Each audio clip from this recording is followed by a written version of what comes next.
కీర్తిశేషులు శ్రీ గడ్డపార సత్యనారాయణ సగర గారు లేని లోటు ఈరోజు తెలంగాణ సగర జాతికి కూర్చలేనిది, తీర్చలేనిది.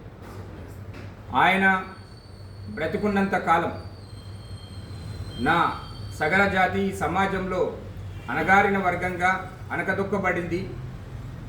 ఈ జాతిని వెలుగులోకి తీసుకురావడం కోసం సర్వశక్తులొడుతానని చెప్పేసి విశ్వ ప్రయత్నాలు చేసి మరి సగర జాతి కోసం సగర కులం గ్రేటర్ హైదరాబాద్ ప్రధాన కార్యదర్శిగా, అంతకుముందు అంజయ్యనగర్ సగర సంఘం అధ్యక్షునిగా, ఆ తర్వాత యాదాద్రి సగర అన్నదాన సత్రం యొక్క ప్రధాన కార్యదర్శిగా విశేషమైనటువంటి కృషి చేసి ఈ సమాజంలో సగర జాతిని వెలుగులోకి తేవడం కోసం తన యొక్క సర్వశక్తులు ఒడ్డినటువంటి విషయాన్ని నా సగర జాతి ఎప్పుడు కూడా మర్చిపోదు.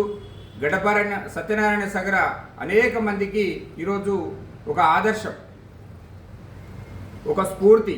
గడ్డపార సత్యనారాయణ సాగర్ అనే వ్యక్తి, శేఖర్ సాగర్ అనే వ్యక్తిని ఈరోజు ఈ రాష్ట్ర అధ్యక్షునిగా పనిచేస్తున్నానంటే నాలాంటి వ్యక్తిని, నన్ను కూడా సంఘంలోకి తీసుకొచ్చినటువంటి వ్యక్తి గడ్డపార సత్యనారాయణ సాగర్.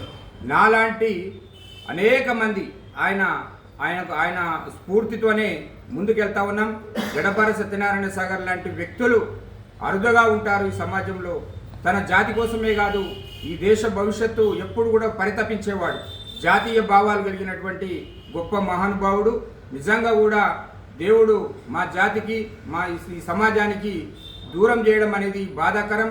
ఆయన గుర్తుకు రావడం ఈరోజు 5వ వర్ధంతి ఏదైతే సందర్భంగా మా సగర జాతి తరపున, రాష్ట్ర సగర సంఘం తరపున, గ్రేటర్ హైదరాబాద్ సగర సంఘం తరపున, అంజయ్యనగర్ సగర సంఘం తరపున, యావత్తు సగర జాతి తరపున ప్రగాఢ శ్రద్ధాంజలి వారికి ఘటిస్తూ వారి యొక్క కుటుంబానికి సానుభూతిని తెలియజేస్తా ఉన్నాం. గడ్డపార సత్యనారాయణ సగర, గడ్డపార సత్యనారాయణ సగర.